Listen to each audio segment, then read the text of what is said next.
Recoucou pour le jour 4. Ben voilà. C'est trop bien d'avoir plein de choses à déballer. Allez, c'est parti. On commence par le patron du jour 4. Vous en pouviez plus, vous l'aviez vu juste avant dans la vidéo que je viens de publier là. Oui, parce que j'ai publié, je l'ai supprimé de mon... Enfin, une fois que c'était publié, j'ai supprimé de mon téléphone parce que après il n'y a plus de place. Et bah voilà. Allez, jour 4. C'est parti, on va l'ouvrir. Qu'est-ce que c'est? Lui aussi, il prend pas beaucoup de place. Oh! Un vieux gilet de chez Atelier Émilie. Le gilet Denise. Je m'en souviens, effectivement, il se tricote en déca. Alors pourquoi j'avais acheté ça à l'époque, mis à part le fait que j'avais trouvé ça super joli, c'est que il y avait aussi la version Little pour les enfants. Et que j'avais dans l'idée de faire des matchy-matchy avec mes filles. Là, là. Combien d'années ont passé? Alors, attendez, il date de 2015, le patron. Hein. Ah, c'est un... Eh ben, il a 10 ans. Ce patron, vous vous rendez compte que ce patron d'Atelier Émilie, il a 10 ans? Ce Denise, là? Alors, la mode a très probablement changé. Je n'en sais rien. Peut-être, enfin, je connais rien en mode, en style, tout ça. Mais, bon, en tout cas, ça se tricote en déca. Et il y a un joli petit motif dessus. Donc, je pense que même s'il est daté, je pense que ça le fait. Je le ferai probablement plus court. Parce que je mets beaucoup de taille haute, mais c'est très joli. En fait, ça fait longtemps que je pense à le faire. Et du coup, je le fais pas. Mais là, ça peut être une belle occasion. Coucou Denise. Voilà, voilà. Bon, c'est cool. Aussi pour le patron du jour, c'était un gilet d'Atelier Émilie. On fera le récap à la fin de tous ces vieux patrons, machin. Qui sait, peut-être que j'aurais... Ah oui, c'est ça qu'il faut que je trouve. Il faut que je retrouve où j'ai mis les lots du concours de l'année dernière. Quand même. Peut-être que dans le cadre de ce concours cette année, je ferai peut-être gagner les patrons. Enfin, bon, écoute, on verra. Allez, c'est parti pour la suite. La Madame Guillotine. Oh là, je suis trop fan. Je suis trop fan parce que je suis tellement heureuse de pouvoir tricoter ma machin, là, ma petite... compléter ma petite couverture. Ce saleté de chat, là. Faut vraiment que je change de litière parce que celle-là, elle ne convient pas. Il fait trop de saleté. Oui, d'accord. Du coup, j'étais allée chercher. Bon, ça, c'était le petit d'hier. Et alors, bougez pas. Ça, c'était le premier jour. Avec mon petit reste du premier jour. Ça, c'est le deuxième jour que je suis en train de tricoter. Et donc, voici celui d'hier. Alors, donc, j'ai du reste, hein, vous voyez. Donc, ce que je me dis, c'est qu'en fonction de ce qui va me rester là, je vais retricoter un hexagone avec ça. Et je compléterai avec ça. Donc, je ferai un fade dans le fade. Et du coup, je me suis aussi posé la question de savoir comment est-ce que j'allais intercaler ça avec ma couverture. Alors, il y a un truc auquel j'ai pensé là, juste avant, pendant que j'étais en train de tricoter ça, pendant que... Enfin, vite fait, je fais 3 rangs. Hein, pendant que ça chargeait. Là, éventuellement, ce que je pourrais faire, c'est que... pour bien identifier mon calendrier, là, mon Madame Guillotine, par rapport aux autres, je me demande si je vais pas les assembler tous ensemble et les entourer d'une couleur unie, genre noir ou blanc, ou... Bah non, parce que j'ai du blanc ici. Pour pouvoir les... Excusez-moi, celui-là est un petit peu moins rempli. Pour pouvoir bien identifier, bien pouvoir me dire, là, quand je regarderai cette couverture, bon, ça, c'est du random, c'est tout ce que j'avais dans le stage, machin, tout ça, là. Tous les restes qu'on a pu me filer, tout ça, là. Et ça, en revanche, le calendrier, le mettre un petit peu à part et bien l'identifier, l'entourer, l'encadrer d'une certaine façon pour que dans le cadre de cette œuvre magistrale, sur le long cours, je puisse me souvenir de ce truc-là, de ce calendrier. Et donc, ça pourrait être sympa. Alors donc, oui, ce que je voulais dire quand même aussi par rapport à ce patron. Donc, moi, j'utilise un patron payant qui s'appelle la Beekeeper, je sais pas quoi, là. Donc avec Anna Johanna qui en avait fait une version juste incroyable. Mais en revanche, Madame Guillotine, quand elle avait fait sa newsletter où elle parlait de son calendrier, là, elle propose une recette sur son Ravelry qui est un petit peu différente du patron que j'ai acheté. Donc, mais bon, ça fait la même chose, hein.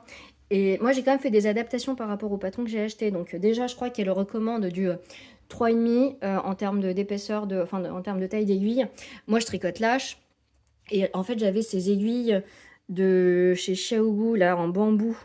Attendez, je vois rien. Je retire mes lunettes. En 2,25 que j'avais acheté pour pouvoir tricoter les chaussettes dans l'avion.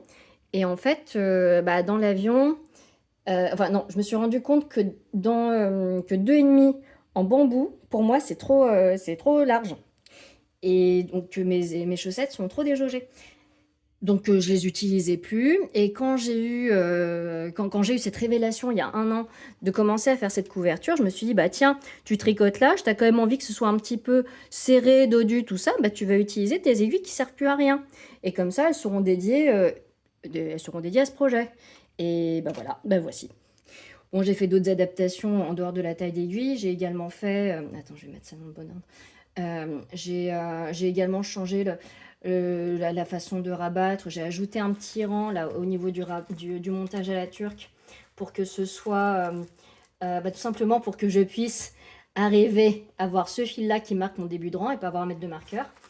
Et donc au lieu de faire un tour, je fais 1,5 tour, comme ça après j'ai ça qui me marque mon début de rang.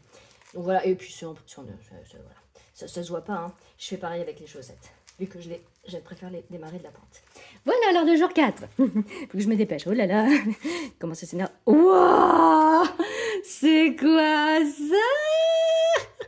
C'est trop sympa, mais attendez, c'est une sorte de jaune avec du marron ultra nuancé.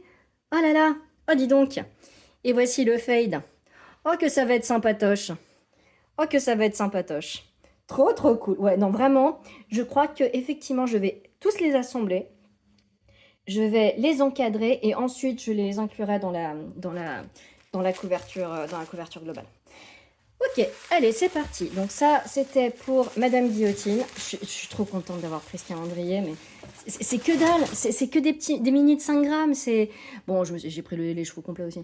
Mais voilà, enfin, ça m'apporte tellement de joie, ces petits trucs. Ça m'a pas coûté très cher en plus, quoi. Enfin, c'est pour un calendrier de l'Avent. Mais juste le pouvoir le mettre dans cet ouvrage où finalement, bah, on n'ose jamais mettre des mini ou ce genre de choses parce que c'est trop un mini, là, pour les 3 grammes que ça réclame. Bah non, je suis trop contente d'avoir ça. C'est trop trop cool. Allez, la suite, Baba Tricot et la Louve dans les bois.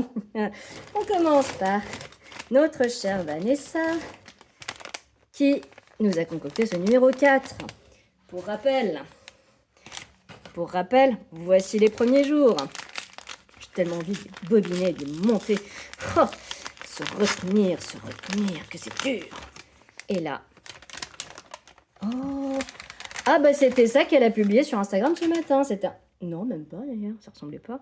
C'est très très joli, c'est très très joli. On n'est clairement pas dans un fade, hein. Mais pour un Polaris wrap, ça sera vraiment nickel. Et toujours tout en stéline. Le Solaris wrap, non, hein? Stellaris? Stellantis, j'en sais rien. Bon, c'est un châle de calendrier de l'Avent de Vera Malimaki qui fait une étoile. Façon patchwork et tout ça. Je pense que ce serait canon. Cette explosion de couleurs là comme ça, là, ça serait canon. Bon, bah c'est cool. Et donc, la Louve dans les bois. Ah, zut! Oh, je t'ai tiré sur le fil avec le carton. Oh, j'aime pas ça. Oh là là. Bon, bref. Tant pis, je suis un peu maniaque du machin. Et donc la louve dans les bois. La louve dans les bois, la louve dans les bois. Ça je pousse, ça je mets là. C'est beau. Attends, je t'ai marqué 3, toi? Ouais, c'est bon, je t'ai marqué 3. Et d'autres, j'ai pas de papier. Et donc là, oui, je sais que l'espace de stockage est faible en dépit de tout ce que j'ai mis en archivage comme appli. Et là, waouh! Effectivement, donc on se dirige vers quelque chose de plus clair tout simplement. Et donc là, elle est plus sur du vert, hein, quand même, plus sur du vert que sur l'ancien. Et là, nous voici dans notre fade. Ouais, il sera canon le patron que... Ouais, il faudrait peut-être que j'aille le chercher, que j'aille vous le mettre en description quand même, ce serait sympa de ma part. C'est ça, non? Et parce que je pense que ça rendrait trop bien. Alors je sais pas si mes minis sont assez gros, parce que c'est de la single, donc forcément c'est un peu plus... il y a un peu moins de métrage dedans, mais je pense que ça pourrait être très très cool. Voilà, voilà. Ou peut-être, si vous avez des idées de... Attendez, non, c'était Alice l'année dernière qui avait fait truc avec... ou l'année d'avant, je sais plus, là. De calendrier de je sais pas quoi, là, d'Artémis. Elle avait fait un truc trop canon, là, un West. Tu l'avais pris, le temps des... voilà, il avait pris beaucoup de temps, mais ça pourrait être sympa aussi, dis donc. Bon, à réfléchir. Mais en tout cas, c'est très très beau. Et voici ces deux là qui avancent.